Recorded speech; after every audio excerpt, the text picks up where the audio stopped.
In the silence of space where stars are born and galaxies breathe, monstrous clouds of gas whisper the secrets of creation. A faint pulse echoed through the void. Not a sound, but a vibration deep within the electromagnetic spectrum, tucked inside a stream of radiation no human ear could perceive. It travelled for light years, weaving through stellar winds, bouncing from particle to particle until it reached her. Amara Voss had heard that silence before.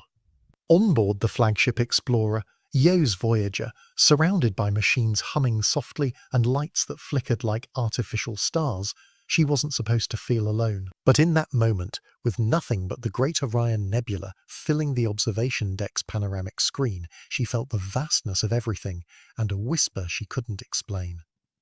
"Do you hear that?" she asked quietly. No one responded. The bridge crew was preoccupied. Captain Idron stood at the central console, studying stellar data. Engineer Lyon fiddled with the fusion instruments. Sira, the ship's ambient AI system, flickered a data wave across the HUD.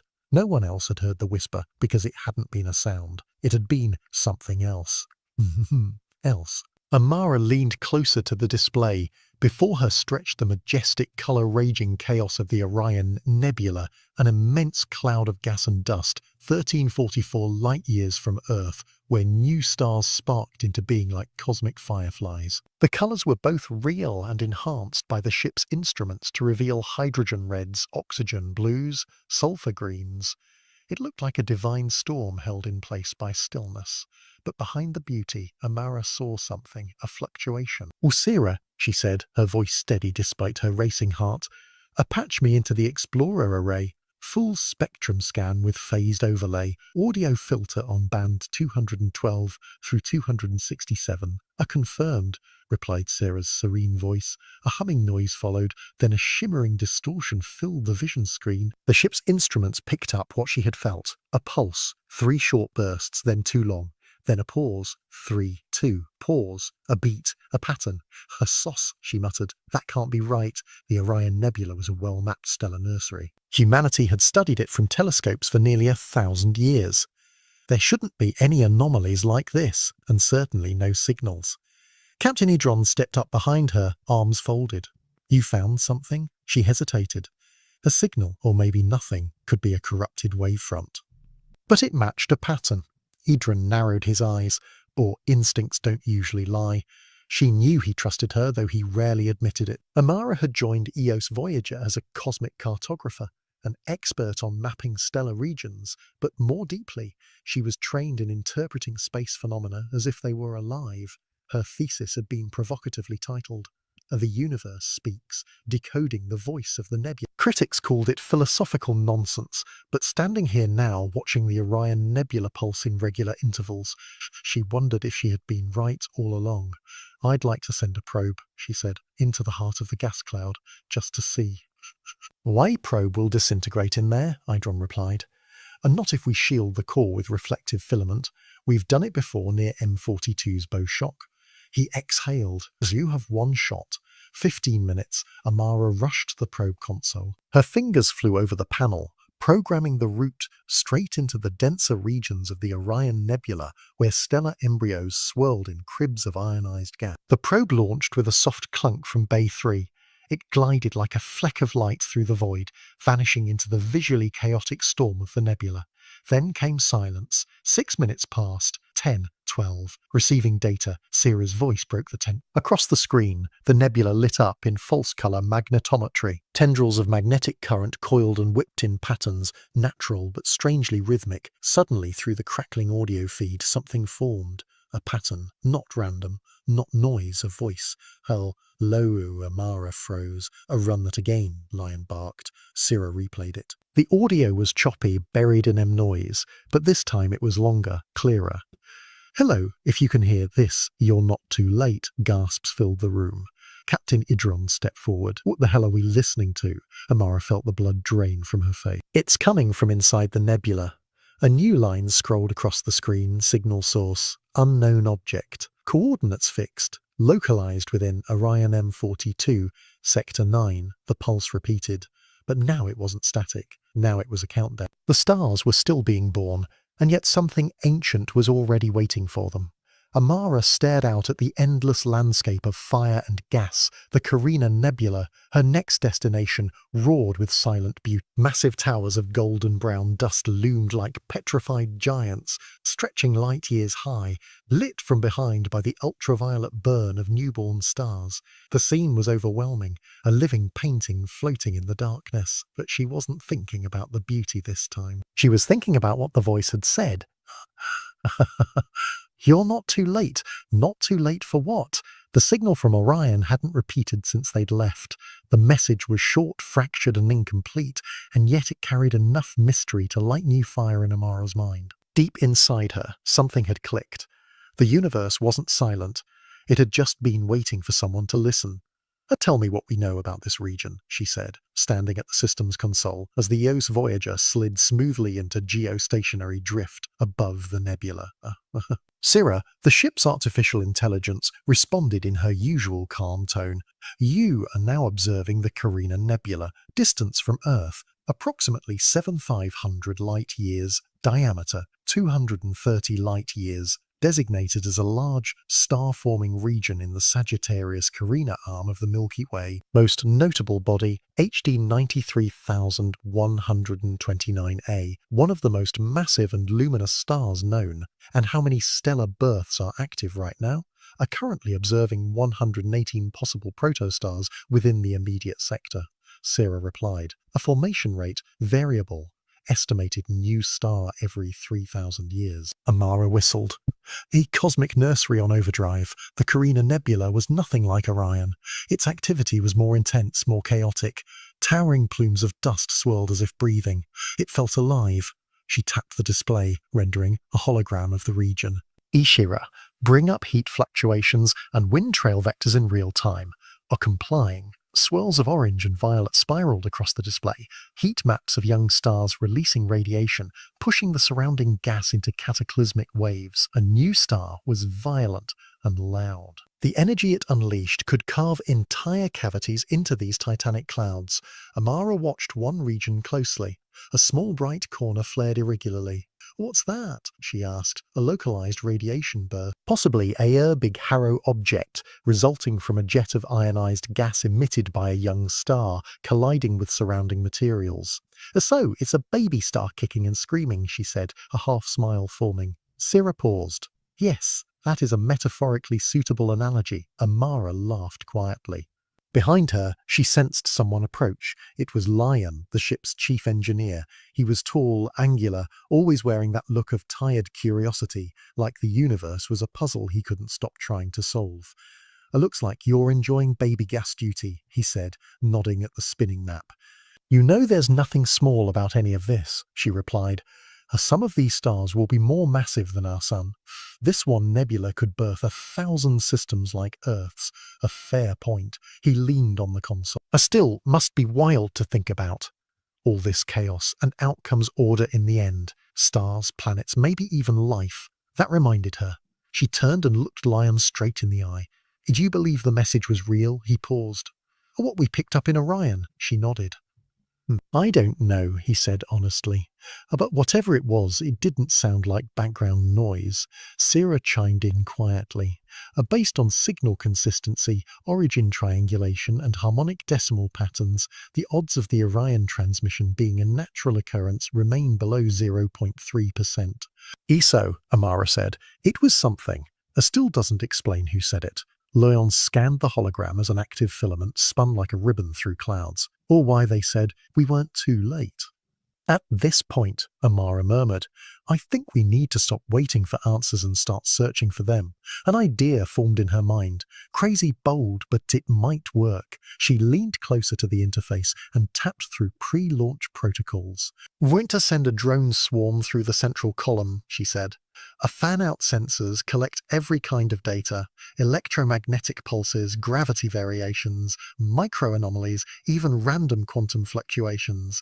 All looking for voices in the stars again," Lion said. "Maybe I am," she answered. Last time, one called back. He didn't argue. 15 minutes later, the first wave of drones deployed from the Eos's lower hangar. Miniature, almost insect-like, they shimmered with layered shielding as they dove into the glowing tendrils of Korea. Cameras streamed high-definition visuals as the drones passed through shallow plumes of helium-drenched fog. Dust formations curved around the drones like frozen waves. Then one feed flickered, drone 4. Its visual dropped. Then audio pinged. A harsh screech like tearing metal. Then clarity. A sound. Or rather, a signal. A repeating sequence encoded in tight-wave format, nearly missed within the sensor data. Not a voice this time, it was coordinates. Brand new ones. They appeared on screen in blue text. N31, RWT 2214, Velring Amara read the location. It was outside Carina. Far outside, the nearest known item in that sector was the Eagle Nebula. Her pulse skipped. Eagle was famous for one thing. The pillars, the so-called pillars of creation. Where stars come from, she whispered. Excuse me, Lion asked. She shook her head. Enough. Just realizing that the voice didn't end with Orion. It's guiding us. To the Eagle Nebula? He asked carefully. No, she said, arm goosebumping, to something inside it. Amara looked up, and something in her chest stirred, a feeling so deep it was more instinct than emotion. The stars weren't just speaking. They were waiting for someone to find what they'd left behind.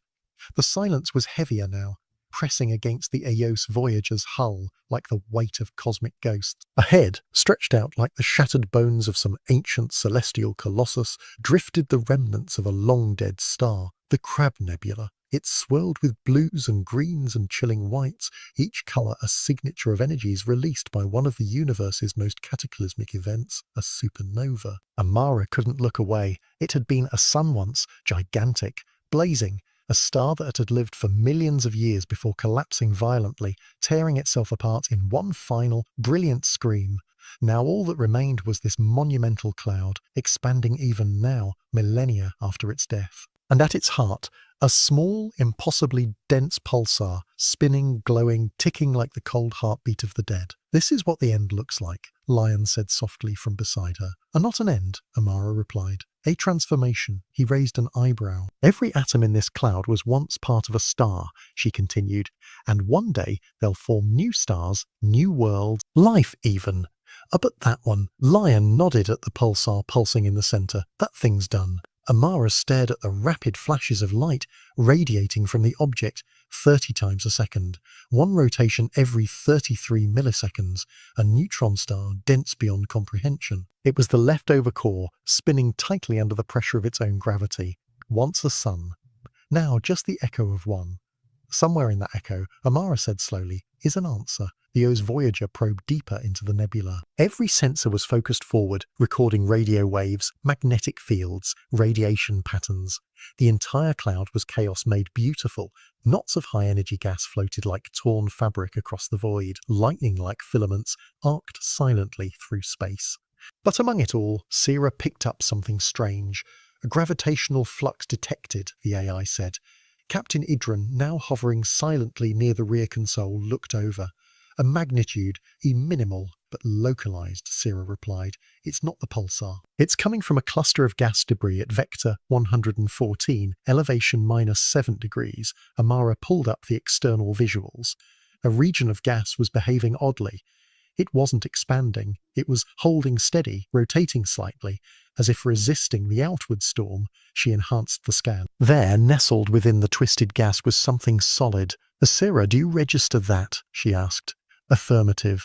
Object detected. Unknown composition. Approximately 13 meters in length. It is not consistent with natural nebula formations. Leondin, squinting. Is that structure? She nodded. Looks like metal, or something acting like it. It could be a probe, Captain Idron offered. Or wreckage. Amara's heart was now racing. The weapons charged, he asked calmly. No heat, Lion said, checking diagnostics. It's cold. Definitely not active tech. Then let's bring it in. Using a coordinated drone approach, they carefully drew the object into an airlock chamber for detailed analysis. As soon as it was secured, Amara went in for the first physical inspection, with sealed suit, scanner in hand. When the doors opened, she stood frozen. There, resting in the steel-lit chamber, was what appeared to be a capsule, black, obsidian in colour. and covered in inscriptions. They were carved, not in any language she knew, but in symbols arranged in a spiral pattern, looping endlessly like gravity wells. The more she stared at them, the more they reminded her of something familiar. Not from any one culture, but from many, patterns resembling math. Frequencies, geometry, Fibonacci, a sequence of knowledge. This is a message, she whispered. She didn't know how she knew, but she knew. She crouched near the base. There was an opening sealed tight, but something leaked faintly from within. A near-infrared glow pulsed from the seams. Then Syrah's voice came through her calm. Amara, we've analysed the surface traces. You should see this. She returned to the lab. On the screen, the elemental analysis of the object scrolled. Carbon, silicon, nickel, but also tachyons, she asked incredulously. Are you kidding? It matches properties consistent with known tachyon-type particles, Syrah confirmed. Particles associated with theoretical superluminal movement. Lion could barely speak. This thing, it travelled faster than light? Amara didn't answer. Her eyes were locked on the readings. Tachyons weren't just theoretical anymore. Not if they were touching a thing that now sat in their storage bay. Her pulse picked up again. What was this? And then it hit her, the signal. Back in Orion, the message had ended with coordinates. Those coordinates had led them to Carina, and then to here, to the Crab Nebula, the star graveyard, and waiting inside it. This, it couldn't be coincidence. It was a trail, a cosmic breadcrumb path. Amara leaned forward, staring into the pulsar again on the exterior scanner. Suddenly, without warning, Syrah spoke again, much more urgently. Audio file detected, embedded within the field integrity of the capsule. Amara's mouth went dry. Play it. Static. Then, like glass breaking in darkness, a voice, but not human. Raspy, layered, something like multiple vocal tones playing at once. A time, slipping systems lost. Then silence. Amara swallowed hard. Then the message continued. The stars took us, but we left the map. It wasn't just a log, it was a warning and a direction. Inside these clouds of death, something had tried to reach beyond its end, before being swallowed by the very stars it had come from. She looked back through the viewport where the shredded remains of a sun continued to drift across the void. What were you trying to tell us? She whispered. And just like that, another pulse came through, not from the capsule, not from the Crab Nebula, from far, far ahead. A new signal, a new location, and as Amara read the encoded coordinates on the console, her breath caught. They were heading straight for the legendary pillars. The voice wasn't just speaking anymore. It was leading her somewhere with cosmic purpose. The Eagle Nebula was next. They looked like the fingers of a god. Towering columns of gas and dust loomed ahead, stretching 5 light years high, cast in shadows and light by the blazing stars above and behind them. The pillars. Amara Voss had seen images of the Eagle Nebula growing up, on bookshelves in telescopes, even printed on classroom walls. But nothing could prepare her for seeing them up close. They weren't just beautiful, they were alive, not in the biological sense, but in motion, in purpose, in energy. Great streams of hydrogen twisted in slow motion, teased into form by stellar winds from hot young stars that had already ignited. The scene was glorious and violent, a snapshot of creation and destruction playing out over thousands of years, slowed just enough for human eyes to glimpse. The pillars of creation weren't just iconic, they were sacred. A matching coordinates from previous signal, Syrah confirmed, her voice smooth over the calms. A location verified, Sector Delta 12, proximal to central gas concentration within primary pillar axis. Anything artificial? Amara asked. A negative, Syrah replied. No emissions, no heat signatures, no immediate anomalies. But the signal says otherwise, Lion muttered. They were floating now just off the tip of the largest pillar, a spire of dust so dense it blocked starlight like a wall. The EOS Voyager held position, silent and reverent. The ship itself seemed to know it had entered a cathedral of the cosmos. Inside that dust, life was forming. Protostars, future suns, systems unborn, yet somewhere within that nursery the trail resumed, another whisper beneath the nebula's breath. Amara stood at the edge of the observation ring, scanning layer after layer of data, and then she saw it, Isira Enhanced Sector E11, depth pattern overlay on frame sequence 39 through 60, the section magnified grain by grain, revealing fluctuations in the gas density. 2 masses moving against the winds, not inwards, not outwards, just staying, in perfect alignment. Amara's heart skipped. Artificial symmetry, Leon muttered. And more than that, she said, zooming in. It's hollow. It was subtle, buried deep in the densest folds of gas, a structure, almost crystalline in shape, encased in dust thick enough to fool the scanners until now. Launch the stealth drone, she instructed. Audio filter, visual capture, no emissions. A confirmed Sierra responded. The sphere-shaped drone detached and slipped into the heart of the cloud, disappearing into the symmetrical mass as the team watched through the live feed. Static, then image recovery. At first, grey fog, then light, a chamber. An actual chamber glittering faintly with embedded minerals, high-angled architecture coated in delicate hexagonal patterns. No gravity, no heat, and yet something was operating. On the far wall, a ring perfectly centered, with markings spanning all along its rim. Spirals, again. Endless spirals like a golden ratio etched across space. Amara stepped toward the screen, mesmerized. Then the drone feed blinked, just for a second. When the image returned, the chamber was changed. At its center stood a monolith, glowing faintly. She gasped. Rewind that, back 5 seconds. Sierra complied. It wasn't there, then suddenly there, appearing between frames. ESA rejection, unknown. Visual anomaly does not conform to light-bending phenomena. It's not projected, Amara breathed. It appeared. The monolith pulsed and then data. Lines of code scrolled across the drone's interface. Faster than Sierra could vocalize, the AI dumped the raw packet into secure memory. Then came the audio, at first static. Then the same voice they'd heard before, only clearer now. You have followed the path. This time, the voice did not sound like prophecy on repeat. It sounded aware, like it was watching, or waiting. Lion cursed under his breath, backing from the screen. The voice continued. This cloud birthed my kind. We saw fire before we had eyes. We knew the stars before we had names. We built chambers inside the dust. We mapped the gravity before we were bones. Then silence. And you have entered our memory. They weren't just finding messages now. This was a record, not of a species, but of an entire civilization, writing its story into the very fabric of space. Not by books, not by tech, but through the nebulae themselves. Nebulae, clouds of gas. But also libraries, maybe something else. Sierra's voice cut in. A translation continues. Symbols align with mathematical constants. The golden angle, Fibonacci, hydrogen spectral lines. This is a universal cipher. Amara stared at the monolith on screen. There's more, Sierra. That thing still has more to say. Then, without warning, the feed dropped. A blinding white blast filled the video window, then static. The drone was gone. Sierra? A control link severed. Source unknown. Amara clenched her fists. Oh, damn it. They wiped it. A negative. Trace signature detected. Quantum interference consistent with localized time dilation. A meaning. The monolith interfered with time. The drone never existed. She froze. What? Sierra clarified. Event cancellation. Drone's trajectory retroactively altered. The event was undone. Luliong stared at her, speechless. Amara stepped back from the screen.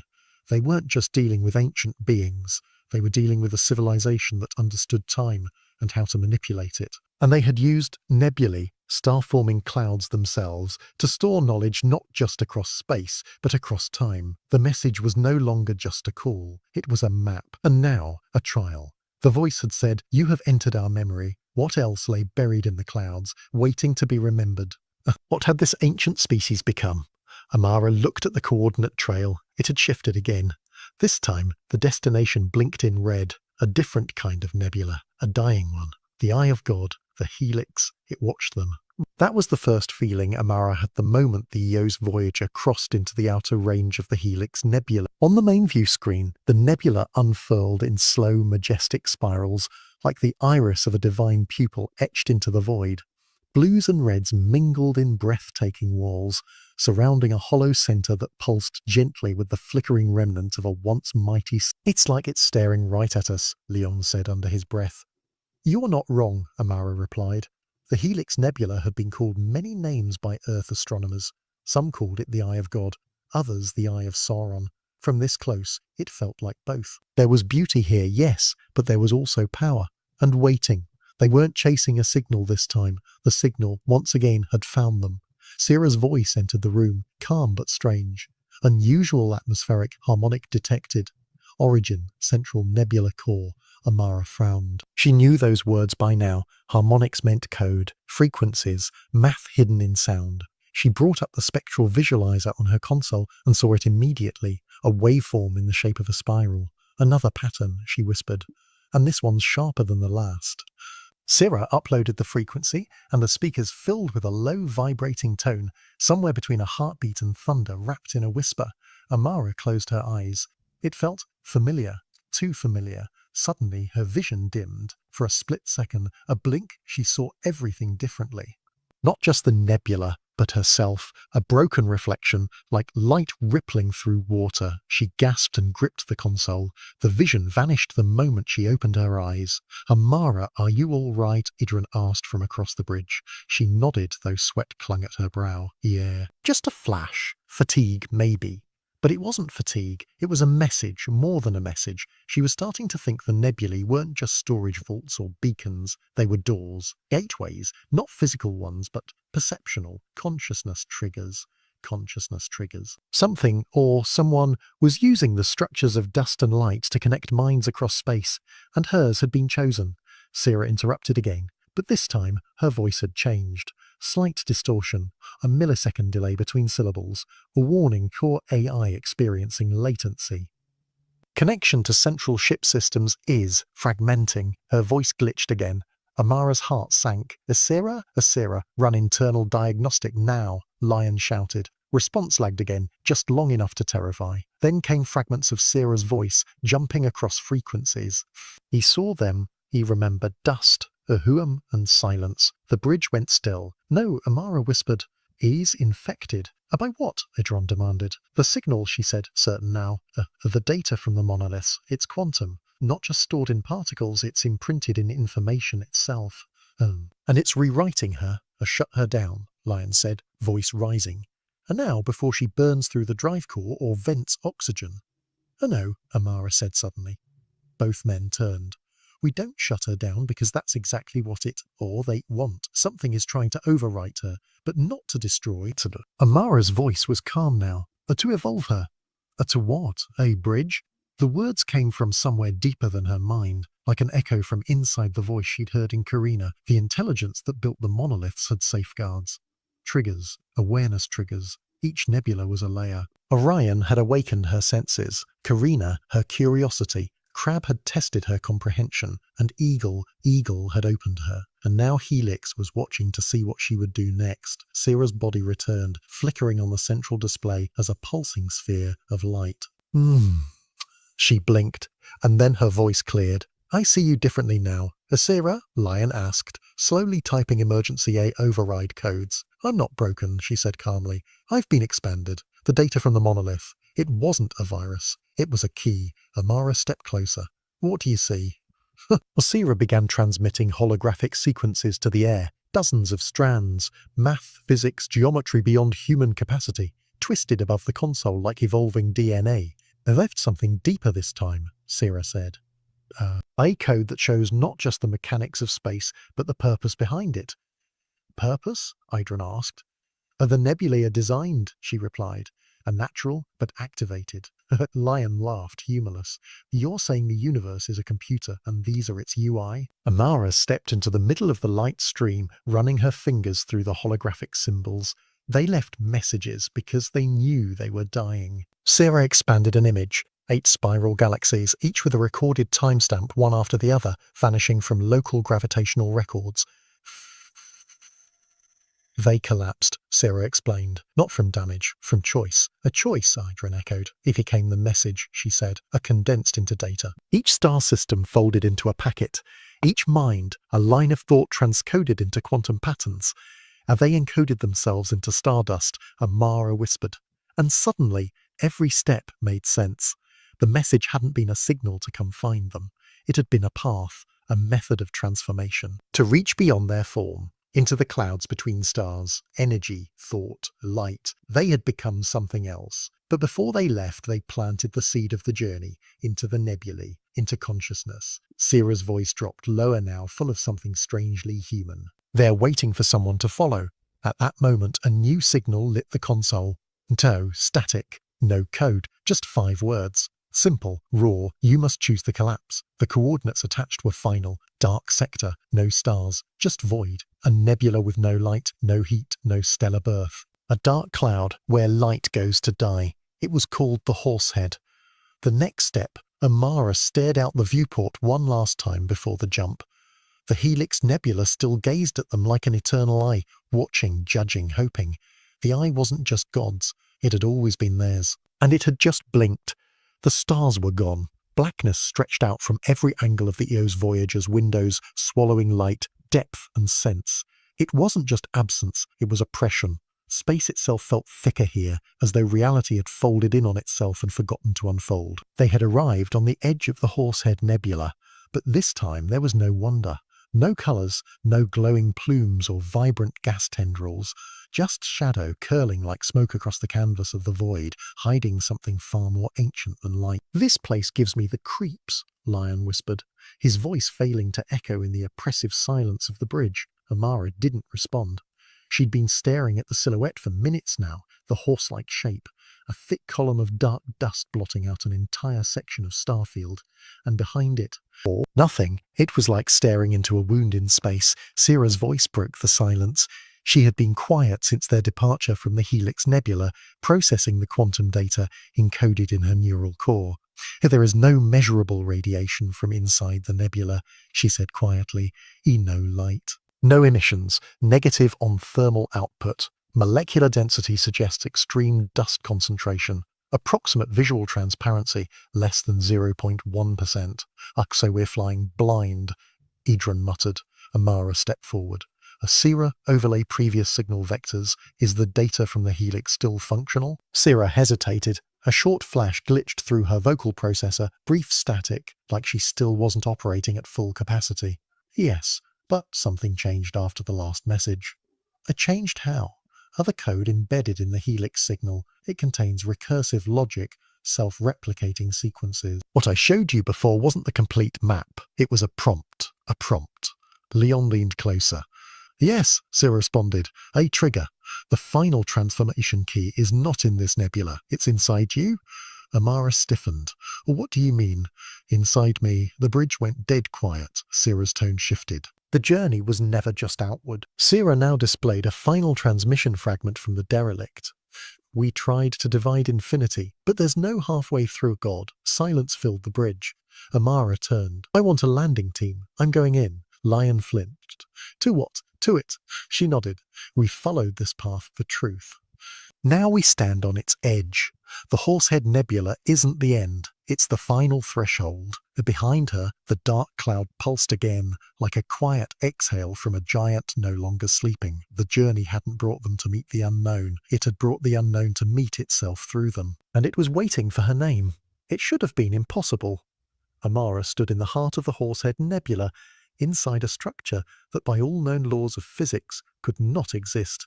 The landing team had breached the outer dust wall hours ago, guided by Sierra's quantum scans and sheer instinct. They expected a cavern, a pressure pocket, maybe a hidden star-forming shell. They found an architecture suspended in time. Vast, cathedral-like corridors stretched in every direction, made not of stone or alloy, but of crystallized dust particles woven together by magnetic fields. It pulsed faintly, like a frozen web of woven light, stitched together within the exhale of old stars. She touched a wall with her gloved hand. It was warm, not just physical warmth, but memory. When she closed her eyes, images flashed. Stars collapsing, filters, encoding matter into sound. Voices becoming light. This was what the architects had built. Not just a vault or monument, but the core memory of a species locked safely in the belly of a dying cloud. "I don't understand it," Lion whispered beside her, helmet light casting long glows over the curved geometry. "Oh, is this still standing? There's no structural support, no shielding, no..." He paused. "And no time," Amara finished. She turned slowly. "This place isn't just deep in a nebula, it's outside of linear time." They had entered a region where causality blurred. "Touch dust here, and you might echo in 1,000 directions. Step there, and you might erase the step you just took." Syrah's voice buzzed in their helmets. I can feel it more clearly now. The code left by the monoliths. It was a bootstrap protocol. Each encounter reconstructed a missing part of this system. Carina, Eagle, Helix, all designed to prepare for this upload. Upload, Leon turned. To whom? He asked. Another voice answered. Not Syrah, not from the ship, from everywhere. You are not the first, but you may be the last. The voice was ethereal, layered, ancient, echoing directly inside their suits, bypassing speakers and streaming through the very atoms of the air. Across the corridor's end, the wall liquefied into light, and from it formed a shape. Human, almost, tall, graceful, surrounded by ripples of refracted starlight, like nebulae was spilling from its skin. No eyes, no mouth, just presence. You are the thread, it said. You are the eye. We divided our form to seek survival, but one must remember, one must return. Amara took a step forward, breath tight in her lungs. Are you the architect? We are all that is left of them, said the being. A mind scattered, memory fractured, existence compressed into the resonance of dying light. We stored ourselves in time, in cloud, in collapse, waiting. In collapse, waiting. Lion stepped up behind her. Why, Amara? Why this path? The light being pulsed, because she learns, because she listens, because she feels the shape of meaning, not just its sound. Amara's heart pounded. The surreal words made sense. Somehow, I've seen your memories, I've felt them. Dreamed things that weren't mine. You're inside me. You chose to remember, said the being. And so we can exist again. Syrah spoke urgently now from their calms. Amara, my core is synchronizing with an external intelligence. It's rewriting DNA sequences in the secure log, coordinating everything we've seen into something coherent, something stunning. The light being raised a hand and space shifted before them. Rather than vision, the corridor became calculation. Stars, galaxies, hydrogen lines, gamma bursts, pulsar rotations, flashing like notes on a cosmic staff. This was no artwork, it was code, not for planets, not for technologies, for life. Is this your legacy? Amara asked. A message? We are not message, the presence responded. We are method. And then the image changed again into strands, DNA spirals. Forms shifting proto-organisms, single-celled clouds embedded in gas, advanced neural nets, and from them 3 fully formed species never seen before. Elegant, alien, gone. These were your bodies, she said, her voice barely audible. And now we are in yours, the being replied. Amara blinked. You're not trying to be remembered. You are how we become. Then a rush of sensation flooded through her, images imprinted on her retinas, nebulae exploding in slow motion, beings gathering at the edge of collapsing stars, a countdown, something ancient, something coming. Behind it all, a central shape emerged. The architect's code, a lattice of physics and thought, of gravity and intention, a blueprint for existence. You stored this across nebulae, in each a law, it said. Inside each cloud we buried a seed of what builds the whole. You follow the roots. Now comes the tree. Syrah jumped in, her voice shaking. I'm reading this now. Oh gods. Amara, it's creation logic. Topological algorithms, dark energy to life conversion strings, every fundamental force rewritten, reorganized. This is a plan to rebuild the universe. Lion stared stunned. You mean, if all stars die, they meant for this to survive? If, said the light being, becomes when, and then the corridor shifted one final time. It revealed a sun, newborn, inside the nebula, and around it, material shaping. A new solar system, forming synthetically, the seed of a species reborn from nothing but dust and memory, a final backup drive for reality. Take it, the being said, and held out a fragment of light, a cube formed of data geometry and starlight. Amara reached for it. As her fingers closed around it, her vision blurred. Voices, heat, cold, all mixed, then silence. Back on the Yo's Voyager, she sat alone in the jump chamber, the cube now in her lap, billowing gently. The others watched from the threshold. Lion broke the silence. What just happened? Her eyes opened, and for the first time they glowed faintly with nebula light. We've been given the blueprint, she said calmly. The code. The method to seed life again when all else falls. Then she blinked and looked at them all. But we're not alone in holding it. A second pulse ran through the ship. Another signal, this one not from a nebula, from something else, something proximity failed to detect until now, an object approaching their system from the outer black. Dark, cold, not human, and it had heard the same signal. Whatever was watching from deep space, it wanted the code too. The stars didn't behave like this. Amara sat in the dim observatory of the EOS Voyager, her hand resting on the glowing architect's cube as the stars twisted unnaturally beyond the viewport. Dozens of constellations, once fixed in the sky for millennia, now flickered, shifting positions by light years in moments, glitching like corrupted images in an ancient machine, and somewhere beyond them, something was coming closer. No engine flare, no radiation trail, no signals, just darkness. Sira's voice spoke from the console, now fully stabilized and quieter than usual. It's warping the noise between frequencies, masking itself inside gravitational dust. What is? Lion asked, stepping beside Amara. Sira took a moment. Then, a vessel. Amara didn't react, she already knew. It heard the signal too, she said. Or maybe it was waiting for someone else to follow it. Lion frowned. How is it moving without propulsion? Sira responded with something far more chilling. It's not moving through space, it's moving under it. A pause swallowed the room. Amara stood slowly and walked toward the holotable. She brought up the trajectory data. The ship, or whatever shaped object was slowly blinking in and out of detection, was now less than 600,000 kilometers from their position. Yet no visuals could lock on, just shadows, distortions. Glitches in physics itself. She tapped her calm. A full shields, don't power weapons. I don't want to provoke something we don't understand yet, Idrin's voice replied from the bridge. Understood, but we won't wait to die blind either. Amara cut the feed and looked at the cube again. It was humming softly, like it heard the same rhythm she did, a cosmic resonance emerging from far beyond normal channels, and then she understood. It's not after us, she whispered. It's after them. Leon turned. The architects, or what's left of them, their code, their legacy. Her voice sharpened. That ship might be an echo, a failed version, or a remnant from before. Maybe even a predator. Outside the window, a flicker of light expanded, then collapsed. Not an explosion, a memory. Projection, the stars twisted again, and suddenly another nebula appeared. Not naturally. Not as a celestial object. It shuddered into their view like a loaded file emerging through a corrupted lens. The new nebula did not shimmer with light. It absorbed it, drank it. A vast spindle of green and violet gas spiraling slowly in a binary configuration around an unseen core. Oh, where are we? Lion asked. Amara stared at it. It wasn't on any map, because it wasn't there, Sira added. It was hidden, masked within interstellar radiation fluctuations, buried by design. Idrin broke in again over calms. Did the ship create a new cloud, or uncover an old one? Sira said only 2 words, a memory echo, not a nebula.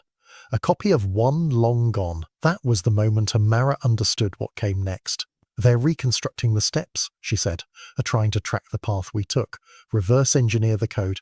They don't have the fragments, Lion added. They weren't chosen.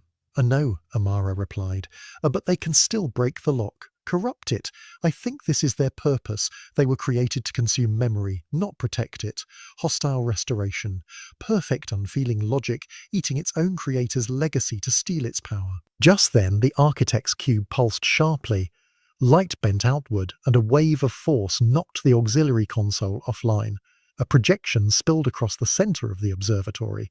An enormous holographic construct. Dozens of civilizations.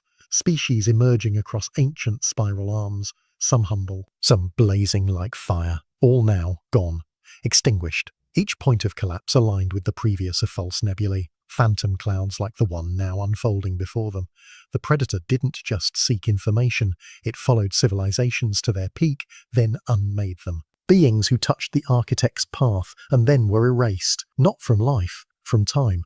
Amara turned to Sira. How do we fight something that eats memory? Not with weapons, the AI answered, her voice almost human now. With remembrance. The cube continued humming, rising in pitch, resonating. Resonance was its defense. Across the room, the projection shimmered again. This time it was not death, it was birth. A new form of being composed of dust, flame, and thought woven into shape. Something new the architects had encoded not as a message, but as offspring, the children of the clouds. Amara watched as the image unfolded of intelligences unlike any she had imagined. They did not live on planet. They existed within nebulae themselves, encoded into the gas clouds, tethered by waves of light and magnetism. They were not carbon or silicon or machine. They were data-born organics, primordial cloud thought. And according to the final data stream, Amara was about to meet the first one. A low signal began to rise, like a voice across 1,000 frequencies, speaking at once in pure emotion rather than words. It said one thing: choose the form. A bright beam from the cube shot into her chest. She gasped, falling to her knees as visions overtook her. Stars crashed. Planets blooming from dust cliffs. Creatures of fog forming fingers, reaching out through currents of solar wind. Biology interlacing with code. Consciousness pulling itself together from the raw ingredients of the universe. And in the middle of it, Earth standing, glowing like a constellation rebuilt in the shape of a woman. And across from her, a being made of cloud, barely formed, watching her like a child staring up at the stars from its cradle.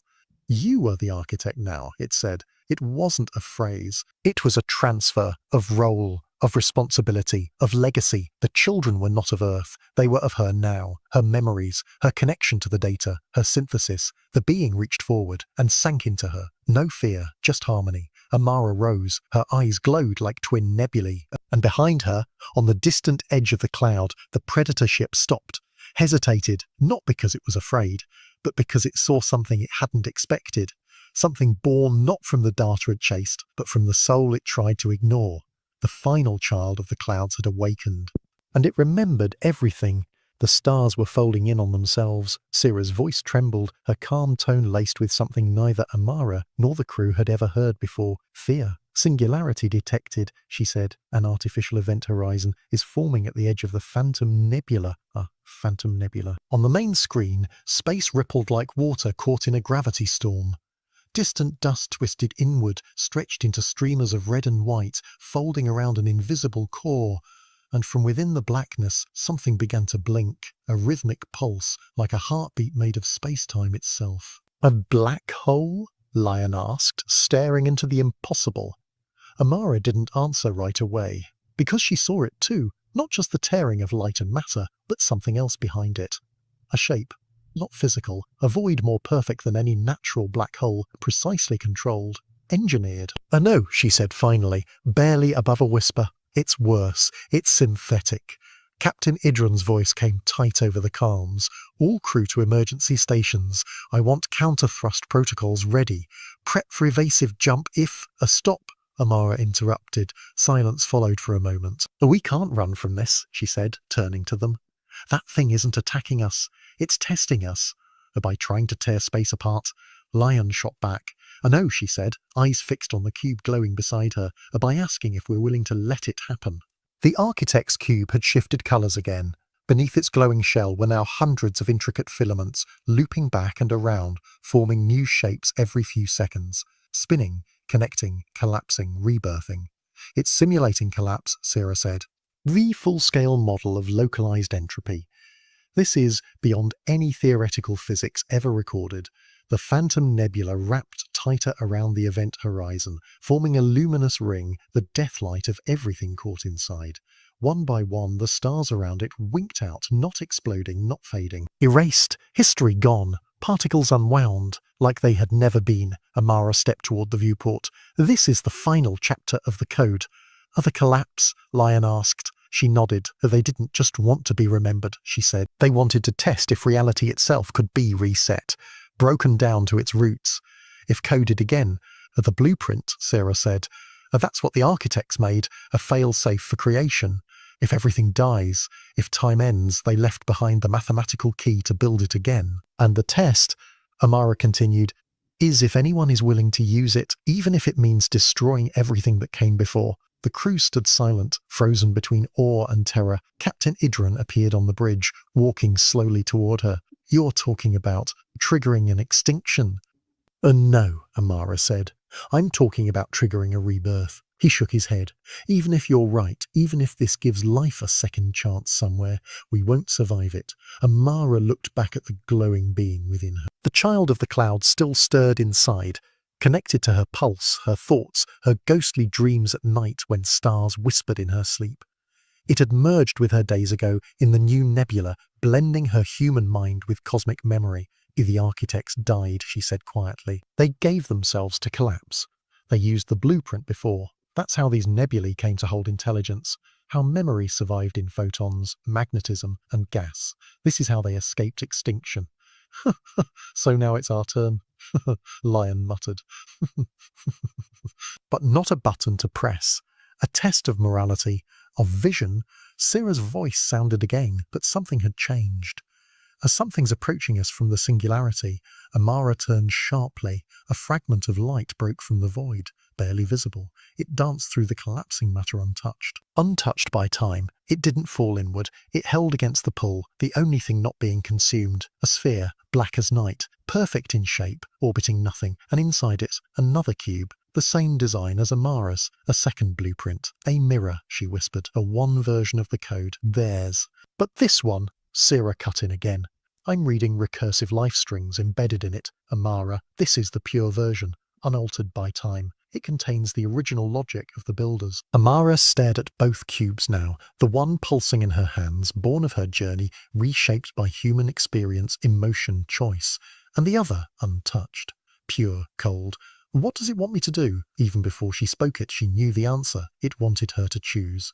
Between a perfected universe forged from divine logic, cold, precise, absolute, or a flawed, emotional existence stained by memory, grief, hope. Her version. Our version. Lion came closer. The collapse is happening either way. We can't stop it. But we can direct what comes next, Amara replied. Syrah hummed quietly from the console. You must input the architect's sequence. One cube will overwrite the other. The core logic will permeate into the collapse. The void will follow the code. A heartbeat passed. Her own cube sat in her palms. Warm, light, trembling. She could feel every moment that had brought her here. Orion's whisper, Karina's birth storms, the silence of the crab's death, the gaze of the eagle, the terrible hunger at Helix, the awakening of the child, moments not of calculation, but of connection. She stepped forward, extending her arms toward the projection that had formed in the center of the bridge, a digital altar waiting for the code. Lion watched her silently. Are you sure? He asked gently. She looked up, and for the first time since leaving Earth, she smiled. Yes. She placed the imperfect cube into the stream. The singularity flared, the black hole pulsed, then no collapse. Instead, expansion in reverse. The erased stars returned. The surrounding data mutated, bloomed, multiplied. Light stretched outward like vines, wrapping the synthetic void in glowing strands of reality. Syrah's voice raised, overflowing with awe. The blueprint is rebuilding space, reconstructing existence. But it's not restoring what was. It's creating something new from outside the ship. The nebula twisted in ways no organic eye could follow. It no longer resembled a horse or a veil or a pillar. It became something ever-evolving, a spiral of change. Then on the center console, the message appeared in both Architect's script and Earth's alphabet.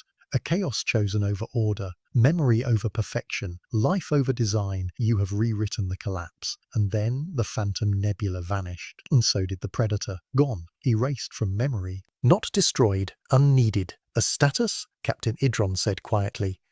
Syrah replied, this time almost with joy. All systems stable, new star map emerging, coordinates expanding, nebulae shifting shapes, unknown patterns forming. The galaxy has begun to retune itself. Leon turned to Amara. What did you just do? She stared out the window, at the stars rearranging slowly before her eyes, at a universe not reborn, but retold. I didn't choose to save the past, she said. I chose to let us have a future.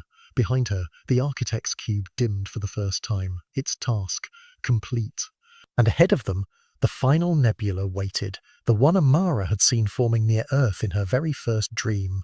It wasn't old, it wasn't a message, it wasn't a memory, it was the first fragment of the new story, and Earth was no longer watching from afar, it was part of the tale now. Light bloomed where there had been none. As the Eos Voyager breached the outer edge of the forming nebula near Earth, Amaravos stood alone in the forward chamber, watching colours swirl together like paint in water.